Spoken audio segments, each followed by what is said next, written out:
સુરત શહેરનાઓની સૂચના અનુસાર સાયબર ક્રાઇમ સેલ સુરત સિટીને સર દ્વારા સૂચના આપવામાં આવી હતી કે જે સાયબર ક્રાઇમના ફ્રોડ સુરત શહેરના નાગરિકો સાથે બને છે તેમાં જ્યારે એફઆઈઆર રજીસ્ટર કરવામાં આવે છે એમાં જે ચાલુ તપાસો છે ઉપરાંત જૂના ગુનાઓને પણ ઉકેલવા સરની ખાસ સૂચના હતી તે અંતર્ગત સાયબર ક્રાઇમ સેલ દ્વારા ગત વર્ષ 2024માં સાયબર ક્રાઇમ સેલ ખાતે જે નોંધાયેલા 2 ગુના છે એની અંદર આરોપીઓને શોધીને નાસ્તા ફરતા જે આરોપીઓ છે એમની ધરપકડ કરવામાં આવી છે।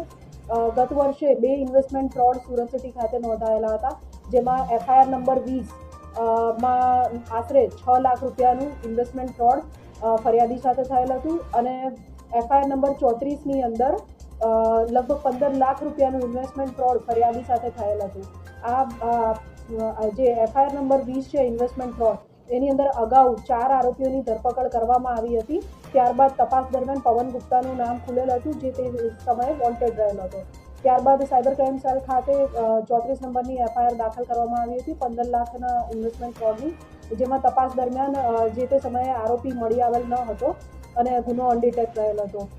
ગત અઠવાડિયામાં ટેકનિકલ વર્કઆઉટ અને ઇન્વેસ્ટિગેશન કરતા સાયબર ક્રાઇમ સેલ દ્વારા આ બંને ગુનામાં પવન દ્વારકાદાસ ગુપ્તા જે મૂળ ઉત્તર પ્રદેશનો રહેવાસી છે અને સુરત શહેરમાં ડિંડોલી ખાતે રહે છે તેની ધરપકડ કરવામાં આવેલ છે।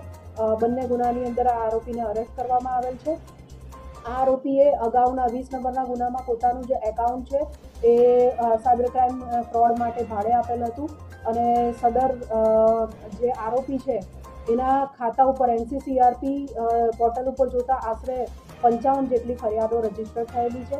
આ ઉપરાંત આરોપીએ પોતાનું એકાઉન્ટ આપવા ઉપરાંત પણ બીજા એક જે વ્યક્તિ છે સુરતના જિગ્નેશ ઉર્ફે જીગો આહલપરા એ અગાઉના ગુનામાં તેનું જે બેંક અકાઉન્ટ છે એ પણ ભાડે આપેલ હતું અને એ જે એકાઉન્ટ તેના દ્વારા ભાડે આપીને ઓપરેટ કરાવવામાં આવેલ છે તેની અંદર પણ ભારતમાં કુલ 10 ફરિયાદો એનસીસીઆરપી પોર્ટલ પર મળી આવેલ છે।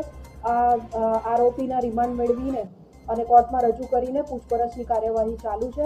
એ ઉપરાંત આ જે આરોપી છે તેમણે પવન ગુપ્તા તેણે આ ઉપરાંત 34 નંબરનો જે ગુનો છે તેની અંદર બીજો એક આરોપીને આગળ પોતાનું એકાઉન્ટ આપેલ છે જેનું નામ છે વિનયકુમાર અનિલ વિશ્વકર્મા।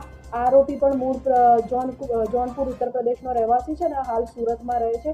આ જે બંને ગુનામાં જે આરોપીઓની ધરપકડ કરેલી છે તેઓ સાયબર ક્રિમિનલ્સને એકાઉન્ટ પૂરું પાડવા માટે અન્ય ગુનેગારો સાથે મળીને કામગીરી કરેલ છે એવું તપાસમાં જણાય આવે છે।